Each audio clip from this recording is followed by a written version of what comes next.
अस्सलाम वालेकुम। आज की इस वीडियो का आगाज हम एक बहुत ही कॉमनली आस्क्ड क्वेश्चन से करते हैं। क्वेश्चन क्या है? क्वेश्चन है कि our staple food mainly consist of, कि हमारी जो स्टेपल फूड है वो ज्यादातर किस चीज पर मुश्तमिल है? मोनोसेक्राइड पर मुश्तमिल है, ओलिगोसेक्राइड पर मुश्तमिल है, या पॉलीसेक्राइड पर मुश्तमिल है, या ऑल ऑफ दिस? तो इसका आंसर क्या होगा? एक और क्वेश्चन इसी से रिलेटेड है। Our national food belong to, clear? इसके अलावा बहुत से एमसीक्यूज बन सकते हैं कि which one of the following is group of carbohydrate contain all non reducing sugar, which one of the following group of carbohydrate contain all reducing sugar, which one is most abundant, which one is simple one, which one belong to carbohydrate? So ज्यादा मैं focus करूंगा staple food पर। देखें, वो food जो most frequently use की जाती है और लार्ज क्वांटिटी में यूज की जाती है, तो वो हम क्या खाते हैं? ज्यादातर हम व्हीट खाते हैं, गंदम। रोटी खाते हैं, वो गंदम की बनी होती है या मकई की होती है, कॉर्न, उससे बने हुए बिस्किट वगैरह इस्तेमाल करते हैं। हम राइस खाते हैं, इसके अलावा हम पोटैटो खाते हैं। तो ज्यादातर हमारी स्टेपल फूड इन प्रोडक्ट पर मुश्तमिल है। देखें, व्हीट, कॉर्न, राइस, पोटैटो, सब के पास क्या मौजूद होती है? स्टार्च। और स्टार्च क्या एक पॉलीसेक्राइड है। सो आंसर क्या होगा? Our staple food belong to polysaccharide. हमारा जो नेशनल जूस है उसको हम कहते हैं sugar cane sugar, that is जिसको हम रो भी अपनी पंजाबी की जुबान में यूज इस्तेमाल कर रहे होते हैं। सो वो नेशनल जो हमारा जूस है, नेशनल सिरप, उसका तल्लुक किससे है? ओलिगोसेक्राइड, और उसमें भी किससे है? डाइसेक्राइड से। सो इस क्वेश्चन से आपको ये अंदाजा हो गया होगा कि मेरा जो मेन फोकस है आज के इस टॉपिक के अंदर, आज की इस वीडियो के अंदर, वो होगा पॉलीसेक्राइड। वेरी वेरी इंपॉर्टेंट ये क्वेश्चन है बायोमॉलिक्यूल वाले चैप्टर में से। बाज़ औक़ात इस पर नोट आ जाता है, एमसीक्यू, शॉर्ट क्वेश्चन, बड़ी डिटेल इसमें से पूछी जा सकती है। सो सबसे पहले हम एज यूजुअल इसको डिफाइन करेंगे, जैसे हमने पहले भी डिस्कस किया था। पोली का मतलब होता है मैनी, और सेक्राइड का मतलब होता है sugar. So it is a class of carbohydrate that contain many sugar. It is a class of carbohydrate that on hydrolysis yield many sugar. हमेशा देखें कि जब आपसे क्वेश्चन पूछा जाएगा तो उसकी एग्जांपल्स दी जाएंगी। विच one of the following carbohydrate yield many sugar and hydrolysis, तो उसका आंसर कोई भी पॉलीसेक्राइड होगा। आपको पहले पॉलीसेक्राइड आइडेंटिफाई करना होगा, फिर आपने जाकर उसका आंसर करना होगा। नेक्स्ट हम आते हैं इसके फीचर्स की तरफ। फीचर्स मोनोसेक्राइड, ओलिगोसेक्राइड और पॉलीसेक्राइड के कंपैरेटिव चल रहे होते हैं। इस पर एक सेपरेट वीडियो भी मैं रिकॉर्ड करवा दूंगा, comparative feature of monosaccharide, oligosaccharide and polysaccharide. कुछ करेक्टरिस्टिक्स की बुनियाद पर अगर हम देखें तो पॉलीसेक्राइड जो होते हैं वो क्या करेंगे? वो सुपीरियर होंगे, और कुछ करेक्टरिस्टिक्स में पॉलीसेक्राइड क्या होंगे? वो इंफीरियर होंगे। जैसे मैं सॉल्युबिलिटी की बात करूं तो पॉलीसेक्राइड इनसॉल्युबल हैं, लेकिन मोस्ट सॉल्युबल क्या होंगे? मोनोसेक्राइड होंगे। ओलिगोसेक्राइड इन बिटवीन फॉल कर रहे होंगे। सो पहला फीचर था, आपने सिंपलिसिटी को डिस्कस किया था, तो मोनोसेक्राइड मोर सिंपल थे, ओलिगोसेक्राइड मोर कॉम्प्लेक्स, और मोस्ट कॉम्प्लेक्स जब भी बात आएगी तो वो पॉलीसेक्राइड होंगे। और मोस्ट अबंडेंट भी यही होते हैं, क्योंकि मोस्ट अबंडेंट पॉलीसेक्राइड क्या है? वो सेलुलोज है, और cellulose is an example of polysaccharide. Next, these are tasteless.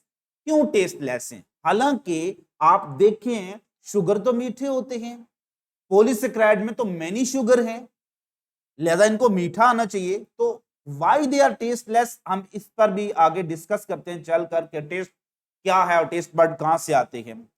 They are insoluble in water. Why they are insoluble in water? Are sparingly soluble. Insoluble in water क्यों है? क्योंकि because of their large molecular weight, क्योंकि इसमें hundreds of glucose molecule होते हैं, सो ये insoluble होंगे। तो ये क्वेश्चन आ जाता है कि polysaccharide are insoluble in water, किस रीजन की वजह से? Because they have large molecular weight. इनके जो हाइड्रोक्सिल ग्रुप है वो लार्ज मॉलिक्यूलर वेट में, वो बल्की ग्रुप के अंदर छुपे होते हैं, लिहाजा they are insoluble in water. Sparingly soluble का मतलब होता है कि बाज औकात ये गर्म पानी में सॉल्युबल हो जाते हैं। जैसे आप चावल को जब बॉयल करते हैं तो उसमें से जो व्हाइट व्हाइट एक सोल्यूशन सा निकलता है, वो एक्चुअली क्या होती है, अमाइलो स्टार्च होती है, जो हॉट वाटर में सॉल्युबल होती है, जिसको हम माया भी कहते हैं, जो आप कॉटन के ड्रेस पर लगाते हैं। तो हमेशा गर्म पानी में ही सॉल्युबल होती है, ठंडे पानी में कोई भी पॉलीसेकेराइड सॉल्युबल नहीं होगा। इन जनरल पॉलीसेकेराइड इनसॉल्युबल है, लेकिन अगर कोई गर्म होगा जो सॉल्युबल होगा तो वो सिर्फ हॉट वाटर में होगा। They can be hydrolyse into simple sugar. देखें इनमें चूंकि मेनी शुगर हैं तो ऑन हाइड्रोलाइसिस ये मेनी शुगर देंगे। हाइड्रोलाइसिस होती है, it is the break down of a compound in presence of water. Enzyme जो इस्तेमाल होंगे उनको कहेंगे हाइड्रोलाइटिक एंजाइम। जैसे सेलुलोज को डाइजेस्ट करने के लिए कौन सी एंजाइम यूज होगी, सेलुलेज, माल्टोज। इसी तरह से आगे हम स्टार्च को डाइजेस्ट करने के लिए अमाइलेज एंजाइम होगी, ठीक है। तो ये काइटिन को डाइजेस्ट करने के लिए काइटिनेज। तो ये सारी हाइड्रोलिटिक एंजाइम है, they actually break the bond, glycosidic bond by addition of water. So this is breakdown in presence of water called hydrolysis. अब हम आते हैं एग्जांपल्स की तरफ, वेरी इंपॉर्टेंट, क्योंकि आपसे जब भी क्वेश्चन पूछा जाएगा तो उनकी एग्जांपल्स आपको दी जाएंगी। जैसे से फॉर एग्जांपल यहां पर मैं इन्हीं को ऑप्शन बना लेता हूं, अल्फा, बीटा, चार्ली और delta. Clear? Which one of the following is a nitrogen containing carbohydrate, तो वो काइटन होगी। क्लियर? इसके पास नाइट्रोजन होगा। विच one of the following is the main source of carbohydrate for animal, तो वो प्लांट जो animal के लिए स्टार्च होगी। Which one is the storage form of food in animal, तो वो ग्लाइकोजन होगी। Storage carbohydrate in plant, surplus food in plant, तो वो स्टार्च होगी। Surplus food in animal and some fungus, वो ग्लाइकोजन होगी। Which one the following carbohydrate is most abundant, तो वो सेलुलोज होगा। तो यहां पर बहुत से और भी एमसीक्यूज बन सकते हैं, बट ये एग्जांपल्स आपको याद होने चाहिए। अब मैं आपके सामने कुछ और भी एग्जांपल लिखता हूं, जैसे पेक्टिन, डेक्स्ट्रिन, और एक और ऐड कर लेता हूं पेप्टाइडोग्लाइकेन, पेप्टाइडोग्लाइकेन। सो अगर हम कंसेप्चुअली बात करें तो polysaccharide are the main component of cell wall of almost all organism. तमाम ऑर्गेनिज्म जिनके पास सेल वॉल होगी, उनकी सेल वॉल का हमेशा cell wall must consist of polysaccharide, with exception of some archaebacteria, जहां पर पॉलीसेकेराइड के साथ साथ और भी चीजें मौजूद होंगी। जैसे हम देखें cellulose, it is a polysaccharide that is present in cell wall of plant in algae and fungus like protist. इसी तरह से chitin, it is a polysaccharide that is present in fungus. इसी तरह से peptidoglycan, it is a polysaccharide that is a unique feature of cell wall of prokaryote. So which one of the following carbohydrate are part of cell wall? All of these. Which one of the following carbohydrate or polysaccharide are part of cell wall? All of these. Which one is part of cell wall of algae and plant? Cellulose, fungus, chitin, bacteria, peptidoglycan. अब देखें कि यहां पर कुछ tin tin वाली बात आ गई होगी, क्यूटिन, पेक्टिन, इसी तरह से नेक्स्ट एक और एक्टिन, इसी तरह से एक और टिन की बात हम करते हैं, डेक्स्ट्रिन। बेटा बात यह है कि जब ये टिन टिन बजना शुरू हो जाती है ना, तो इस टिन टिन में आपसे जब क्वेश्चन पूछा जाता है तो बहुत ही मुश्किल पेश आती है। जैसे जब यहां से क्वेश्चन देखें, सबके साथ टिन टिन लगा, क्यूटिन, पेक्टिन, एक्टिन, डेक्स्ट्रिन, लेकिन अगर मैं क्वेश्चन पूछूं विच one of the following is the polymer of amino acid, तो यहां पर एक्टिन एक प्रोटीन है, वो पॉलीमर ऑफ अमाइनो एसिड कहलाएगी। Which one of the following is the lipid, तो फिर क्यूटिन एक वैक्सी लिपिड है।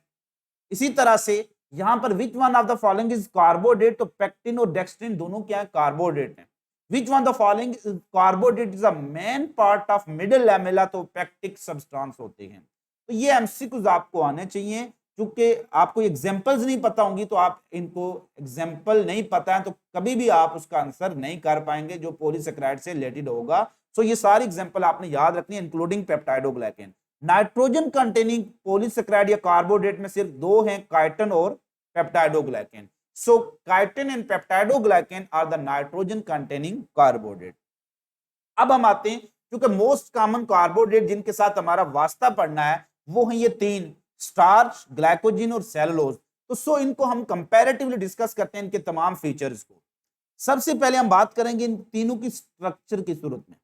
अब देखें ये पॉलीसेकेराइड हैं, they are formed by, polysaccharide का जनरल फार्मूला होता है वो C6H11O5 H11 इसी तरह से O5 इंटू N, ये एक्चुअली एक रिपीटिंग ग्लूकोज यूनिट है जो रिपीट होता रहेगा। तो ये ग्लूकोज में से पानी निकलता जाएगा, जितने ग्लूकोज मिलते जाएंगे, अगर ग्लूकोज 2 मिलेंगे तो पानी क्या निकलेगा, 1 निकलेगा। तो 100 ग्लूकोज कितनी बार रिपीट होंगे, वो 2 बार, लेकिन पानी कितना निकलेगा, 1। तो पानी में H2O होता है ना, तो इसलिए यहां पर हम H12 के बजाय H11 के बजाय H10O5, ठीक है, 2 हाइड्रोजन निकल जाएंगे और 1 ऑक्सीजन निकल जाएगा। तो जनरल फार्मूला इसका होगा C6H10O5। अब हम देखते हैं चूंकि पॉलीसेकेराइड किससे मिलकर बने होंगे, वो एक्चुअली इन्हीं रिपीटिंग ग्लूकोज यूनिट से मिलकर बने होंगे। अब जब repeating glucose unit end to end जुड़ेंगे, से फॉर एग्जांपल यहां पर मैं बात करता हूं, ये एक ग्लूकोज है, ये दूसरा ग्लूकोज है, तीसरा ग्लूकोज है, तो ज्यादातर आप देखेंगे पॉलीसेकेराइड में ग्लूकोज एंड टू एंड जुड़ा हुआ है। किस ग्लाइकोसिडिक लिंकेज से, 1,4 ग्लाइकोसिडिक लिंकेज से, और 1,4 ग्लाइकोसिडिक लिंकेज के साथ जुड़कर वो एक लीनियर स्ट्रक्चर बना रहा होगा। इसलिए वो पॉलीसेकेराइड जिसमें ग्लूकोज एंड टू एंड जुड़े होंगे through 1,4 linkage only, they form linear structure. और बाज़ औक़ात ये होता है कि यहां पर जो कुछ पॉलीसेकेराइड के अंदर एक एडिशनल, यहां पर जो उनका कार्बोहाइड्रेट नंबर 1 होता है उसके साथ एक एडिशनल एक लिंकेज बन जाता है, 1,6 लिंकेज, सिर्फ 1,6 लिंकेज बन जाएगा। तो ये जो 1,6 लिंकेज होगा ये ब्रांचिंग क्रिएट करेगा। तो ब्रांच बनाने के लिए 1,6 लिंकेज होगा, तो 1,6 ग्लाइकोसिडिक लिंकेज ब्रांच बनाएगा, और लीनियर में यूजुअली क्या होता है, 1,4 होता है। अब आप देखें कि 3 पॉलीसेकेराइड में विच one of the following carbohydrate is the linear polysaccharide only, जो सिर्फ लीनियर है वो क्या है, सेलुलोज। सो सेलुलोज की स्ट्रक्चर क्या होगी, it is the linear polymer of beta glucose. तो इसमें बीटा ग्लूकोज होती है। स्टार्च, हम ग्लाइकोजन की बात करें तो ये कॉम्पैक्टली ब्रांच पॉलीसेकेराइड होता है। तो एक पॉलीसेकेराइड ऑनली ब्रांच है, वो क्या है, ग्लाइकोजन है। एक क्या है, ऑनली लीनियर है, वो क्या है, सेलुलोज है। स्टार्च में linear as well as branch दोनों हैं। क्योंकि इसकी 2 टाइप्स होंगी, अमाइलोज जो स्टार्च है वो लीनियर होगी, और अमाइलोपेक्टिन क्या होगी, वो ब्रांच होगी। नेक्स्ट हम आते हैं ऑकरेंस, कहां पर पाए जाते हैं। स्टार्च आपको तमाम फ्रूट्स में मिलेगी, ग्रेन्स, दानेदार जो हमारे पास फसलें होती हैं उनको हम ग्रेन्स कहते हैं, जैसे चावल है, मकई है, व्हीट, कॉर्न, ये सारे ग्रेन्स में आ जाते हैं। ज्यादातर इनका ताल्लुक पोएसी फैमिली से होता है, और सीड जितने भी उनमें स्टार्च मौजूद होती है। और ट्यूबर, व्हाट इज ट्यूबर, बेटा अंडरग्राउंड स्टोरेज पार्ट को क्या कहते हैं, ट्यूबर। अंडरग्राउंड स्टोरेज पार्ट को हम कहते हैं ट्यूबर। जैसे मूली के अंदर खुराक स्टोर हो रही है, आलू के अंदर खुराक स्टोर हो रही है, गाजर के अंदर खुराक स्टोर हो रही है, तो ये जो अंडरग्राउंड स्टोरेज पार्ट होते हैं, दीज आर कॉल्ड ट्यूबर। इनमें से कुछ जो होती हैं वो स्टेम होती हैं, उनमें से कुछ क्या होते हैं, स्टेम होते हैं, जिनको कहते हैं स्टेम ट्यूबर, और कुछ क्या आती हैं, रूट, उनको क्या कहेंगे, रूट ट्यूबर। जैसे मूली और गाजर रूट ट्यूबर है, और पोटैटो क्या है, वो स्टेम ट्यूबर है। अब देखें कि आपने चैप्टर नंबर 4 में जब प्लास्टिड पढ़ेंगे, type of plastid, 3 types of plastid हैं, क्लोरोप्लास्टिड, क्रोमोप्लास्टिड और ल्यूकोप्लास्टिड। ल्यूकोप्लास्टिड कलरलेस प्लास्टिड होते हैं जो खुराक स्टोर करते हैं। लिहाजा जो ऑर्गन प्लांट के खुराक स्टोर करेंगे उनमें स्टोरेज प्लास्टिड ज्यादा होंगे, ल्यूकोप्लास्ट ज्यादा होंगे। So leucoplast are most abundantly present in storage part, ज्यादातर इसमें आपको ट्यूबर में, स्टेम ट्यूबर और रूट ट्यूबर में। सो पोटैटो के अंदर बहुत ज्यादा क्या होंगे, ल्यूकोप्लास्ट मौजूद होंगे। अब ल्यूकोप्लास्टिड के अंदर भी आगे कुछ अगर जो वो स्टोर करते हैं स्टार्च, तो उनको माइलोप्लास्ट कहेंगे, प्रोटीन स्टोर करेंगे प्रोटीनोप्लास्ट कहेंगे। एनी हाउ, सो ग्लाइकोजन आपको मिलेगी ह्यूमन लिवर और मसल सेल्स में। जब भी हमारी बॉडी में ग्लूकोज एक्सेस हो जाता है ना, तो हम उस एक्सेस ग्लूकोज को स्टोर कर ले होते हैं। सो chief storage form of carbohydrate in animal, fungi और कुछ बैक्टीरिया के अंदर जब भी खुराक एक्स्ट्रा होगी तो वो सरप्लस फॉर्म, जो स्टोरेज फॉर्म किस फॉर्म में स्टोर करेंगे, वो ग्लाइकोजन की सूरत में। ह्यूमन तो उसको लीवर और मसल में स्टोर करेगा, जबकि फंजाई या बैक्टीरिया के साइटोप्लाज्म में या स्टोरेज बॉडी में ये मौजूद होती हैं। लेकिन प्लांट में जब भी ग्लूकोज एक्स्ट्रा होगा तो वो उसको किस फॉर्म में स्टोर करेंगे, स्टार्च की फॉर्म में। सो chief storage form of carbohydrate in plant and algae वो क्या होगी, वो स्टार्च ही होगी। So what is the surplus food in plant or algae? Starch. Storage form of carbohydrate in plant and algae? Starch. What is surplus food in animal, fungi and bacteria? Glycogen. What is the storage form of carbohydrate in plant, animals, fungi as well as bacteria? वो भी glycogen होगी। Clear? जब भी हमें जरूरत पड़ेगी तो हम ग्लाइकोजिन को वापस, एक ग्लूकागॉन हार्मोन तोड़ती है तो ग्लूकोज में कन्वर्ट कर लेती है। जब भी ग्लूकोज आपका खुराक खाने के बाद एक्स्ट्रा होता है तो उसको ग्लाइकोजिन में फौरन स्टोर कर लिया जाता है। सो मूव करते हैं हम नेक्स्ट। सेलुलोज कहां पाया जाएगा? तो it is main constituent of cell wall. Cellulose हमेशा आपको सेल वॉल में मिलेगा। मोस्ट अबंडेंट पॉलीसेकेराइड यही है। It is most abundant polysaccharide या कार्बोहाइड्रेट इन नेचर। अगर आपने सेलुलोज देखना है तो रुई को देख लें, 99% जो प्योरिटी होती है कॉटन के अंदर, तो cotton is actually pure form of cellulose. इसके अलावा जो आप पेपर है जिस पर लिखते हैं इसमें भी सेलुलोज होता है, क्योंकि ये भी किससे बनता है? वुड से बनता है। इसके अलावा cotton pure form of cellulose है। प्लांट की सेल वॉल में सेलुलोज मिलेगा, तो सेलुलोज की यही इंपॉर्टेंस भी होगी। Cellulose is most abundant carbohydrate in nature, और इसमें प्रॉब्लम यह है कि ये इंसान डाइजेस्ट नहीं कर सकता। It is main constituent of cell wall of plant. अब हम देखते हैं हाइड्रोलाइसिस में। हाइड्रोलाइसिस जब भी स्टार्च की होगी तो ये क्या बनाएंगे? ग्लूकोज, और ज्यादातर ग्लूकोज अल्फा ग्लूकोज होंगे। ग्लाइकोजिन की होगी तो ये भी क्या प्रोवाइड की? अल्फा ग्लूकोज देंगे। सेलुलोज की होगी तो ये बीटा ग्लूकोज देती है। ये एमसीक्यूज, अक्सर एमसीक्यूज आपके एमडी कैट पेपर में या किसी भी बायोलॉजी से रिलेटेड पेपर में आ रहा होता है कि all of the following carbohydrate yield alpha glucose on hydrolysis except, तो सेलुलोज होगी जो बीटा ग्लूकोज दे रही होती है। अब अगर आपको मैं प्रोवाइड कर दूं एक मेरे पास से फॉर एग्जांपल ये एक टैगिंग है, तो इस टैग के ऊपर आपको कोई पॉलीसेकेराइड तीनों में से रख के दे दूं, आपको ऐसे क्लोज करके दे दूं, या इसमें से आइडेंटिफाई करो कि ये स्टार्च है, ग्लाइकोजिन है या सेलुलोज है, तो आप इसको कैसे आइडेंटिफाई करोगे? उसके लिए हमें मूव करना पड़ेगा आयोडीन टेस्ट की तरफ। क्लियर? उसके लिए हमें मूव करना पड़ेगा आयोडीन टेस्ट की तरफ। अब आयोडीन टेस्ट क्या होगा? आप वही पॉलीसेकेराइड रखेंगे, उसके ऊपर ड्रॉप ऑफ आयोडीन डालेंगे। अगर आयोडीन का कलर जो है वो ग्रीनिश से ब्लूइश कलर में चला जाता है तो वो स्टार्च होगी। अगर वो रेड कलर में आ जाता है तो उसको क्या कहेंगे? ग्लाइकोजिन। तो वो पॉलीसेकेराइड क्या होगा? ग्लाइकोजिन। और अगर कोई कलर चेंज नहीं होता है तो वो क्या है? सेलुलोज है। तो सो ये एक वेरी इंपॉर्टेंट प्रैक्टिकल भी है जिसको हम बाद में प्रैक्टिकल सेक्शन में देख रहे होंगे। बात आती है सॉल्युबिलिटी की तरफ।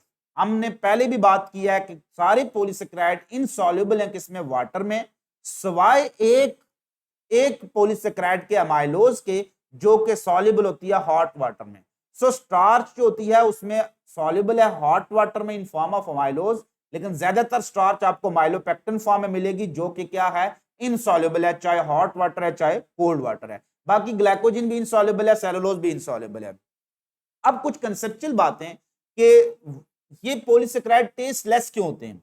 देखें, टेस्ट हमें कब फील होता है? Because of chemoreceptor. केमोरिसेप्टर हमारे कहां मौजूद होते हैं? टंग के ऊपर भी होते हैं, और स्मेल रिसेप्टर भी केमोरिसेप्टर होते हैं। जो टेस्ट रिसेप्टर होते हैं दीज आर केमोरिसेप्टर। और कोई चीज आपको तभी टेस्ट उसका फील होगा जब वो चीज डिसॉल्व होगी आपके सलाइवा में, लिक्विड फॉर्म में आएगी।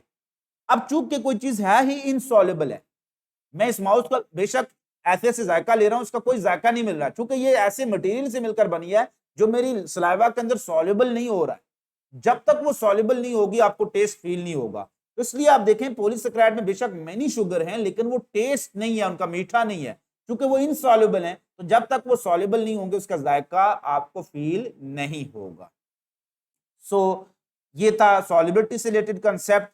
अब हम आते हैं इंपॉर्टेंस की तरफ। तो पहले बता दिया कि जब भी कोई फूड सरप्लस होती है प्लांट में, जब भी वो फोटोसिंथेसिस करेंगे, ज्यादा कार्बोहाइड्रेट बना लेंगे यानी ग्लूकोज, तो उसको स्टोर कर लेंगे फ्रूट में, सीड के अंदर, इसको हम कहेंगे स्टार्च की फॉर्म में। और यही स्टोरेज फॉर्म ऑफ कार्बोहाइड्रेट होगी किसके अंदर? Storage form of carbohydrate in plant. So main source of carbohydrate for animal क्या है? वो स्टार्च है।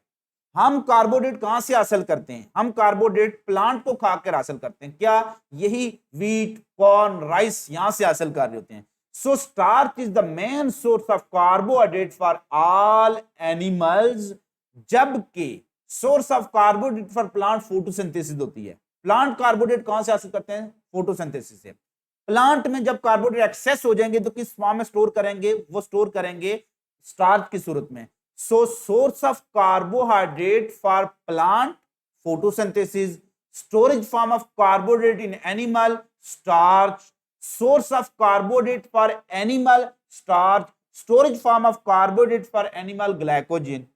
बाकी सेलुलोज है ये डाइजेस्ट नहीं होता, उसकी रीजन क्या होती है, हमारे पास सेलुलोज एंजाइम नहीं है। इसका फिर हेल्थ बेनिफिट क्या होता है, जब भी आपको कॉन्स्टिपेशन होती है तो डॉक्टर कहते हैं कि प्लांट फाइबर इस्तेमाल करें, आप सैलड इस्तेमाल करें, आप पालक इस्तेमाल करें, क्योंकि वो प्लांट हैं उसमें सेलुलोज फाइबर ज्यादा होंगे, तो ये कॉन्स्टिपेशन को क्या करते हैं, कम करते हैं, वो फीकल जो मूवमेंट है उसको आसान बनाते हैं। लेकिन सवाल ये है कि आप देखें कि हम अगर घास खाएंगे तो हमें एनर्जी नहीं मिलेगी क्योंकि वो डाइजेस्ट ही नहीं होगा। लेकिन अगर यही घास आप देखें, तमाम हर ज्यादातर जो ग्रेजिंग एनिमल है, ग्रेजर है, वो घास ही खाते हैं, गाय घास ही खाती है। अब वो कितनी एनर्जी कितनी हासिल करते हैं। बेशक आप देखें कि सेलुलोज में भी hundreds of millions of glucose molecule मौजूद हैं, लेकिन हम उन ग्लूकोज को हासिल नहीं कर सकते हैं क्योंकि हमारे पास सेलुलोज एंजाइम नहीं है जो उसको डाइजेस्ट करके ग्लूकोज में बदले। लेकिन ये एंजाइम मौजूद होती है तमाम हर्बीवोर्स में। हर्बीवोर्स की जो स्टमक होता है उसमें होते हैं कुछ माइक्रो ऑर्गेनिज्म होते हैं। चैप्टर नंबर 7 पार्ट 1 प्रोटोजोआन, वहां पर आपने जूओफ्लैजिलेट में ट्रिकोनेम्फास पढ़ा होता था, जो कि गट ऑफ टर्माइट दीमक में रहते हैं और उसको लकड़ी डाइजेस्ट करने में हेल्प करते हैं। तो जो ट्रिकोनेम्फास है माइक्रो ऑर्गेनिज्म है, इसके अलावा कुछ बैक्टीरिया जो होते हैं उनके पास क्या होती है, सेलुलोज एंजाइम होती है। ये माइक्रो ऑर्गेनिज्म किस में रहते हैं, गट ऑफ हर्बीवोर में रहते हैं और उनको डाइजेस्ट करने में हेल्प कर रहे होते हैं। आखिर पर आते हैं जो स्टार्च की दो टाइप्स हैं, अमाइलोज और अमाइलोपेक्टिन। इनमें डिफरेंस हमेशा शॉर्ट क्वेश्चन में आ जाता है। तो both are actually types of starch. तो starch can be amylose, amylopectin इस फॉर्म में वो इक्विलिब्रियम में रहती है। स्ट्रक्चर अगर हम देखें तो जो अमाइलोज है it is actually unbranch starch, इसमें जस्ट 1,4 ग्लाइकोसिडिक लिंकेज होगा, अल्फा 1,4 ग्लाइकोसिडिक लिंकेज, जबकि अमाइलोपेक्टिन ब्रांच्ड होती है। तो जब वो लीनियर चेन चल रही होगी तो 1,4 होगा लिंकेज, जहां से ब्रांचिंग होगी तो 1,6 ग्लाइकोसिडिक लिंकेज होगा। अब मैं लास्ट पर आपको कुछ कंसेप्ट देने जा रहा हूं। अब देखें कि ये वर्ड मिलते जुलते हैं। नंबर 1 अमाइलोज, दूसरा वर्ड है अमाइलेज और तीसरा वर्ड है amyloplast. Which one of the following is the polysaccharide amylose, starch की अनब्रांच फॉर्म को अमाइलोज कहेंगे। विच one of the following is a starch digesting enzyme amylase. इसकी दो टाइप्स होती हैं, अगर वो सलाइवा में है तो इसको सलाइवरी कह देते हैं या अमाइलोप्सिन, जो सलाइवरी अमाइलेज है इसको टायलिन भी कहते हैं, और अगर पेंक्रियास से आ रही है तो उसको पेंक्रियाटिक अमाइलेज या अमाइलोप्सिन भी कह रहे होते हैं। दोनों अमाइलेज का काम एक ही होगा, वो स्टार्च को डाइजेस्ट करेंगी। तो अमाइलेज क्या करती है, स्टार्च को डाइजेस्ट करती है माल्टोज में, डाइसेकेराइड में।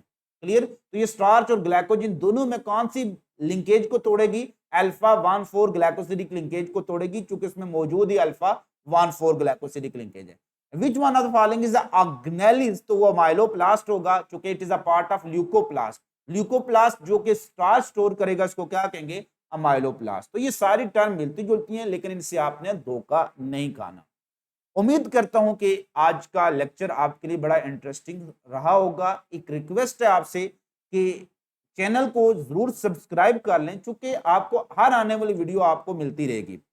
मैं हमेशा कहता हूं कि it is not just a channel of biology, it is a world of biology, जिसमें आप बायोलॉजी से रिलेटेड बहुत इंपॉर्टेंट इंफॉर्मेशन देखेंगे। और वो दोस्त जो खुद टीचिंग करते हैं, इस चैनल का लिंक अपने स्टूडेंट तक जरूर पहुंचाएं।